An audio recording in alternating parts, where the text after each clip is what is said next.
nifike hapa, hatua ya kwanza, hatua ya pili, ya tatu mpaka leo hii nimekuwa nikiwaona exhibitions na nimekuwa nikiona kazi zenu kiwa katika different meetings.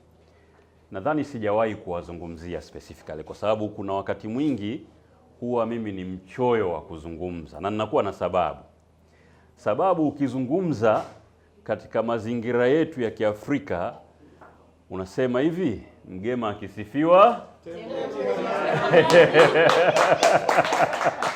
Kwa kazi yenu ni nzuri sana, lakini kwa sitaki kuambia mbele ya uso wenu. Kazi yenu ni nzuri sana, mmekuwepo katika matukio yetu yote na mko very active. Kwa kweli nawaonea wivu kwa vipawa vyenu. Natamani na mimi siku moja mnifundishe kushika kamera. Labda itafika siku moja. Asante sana.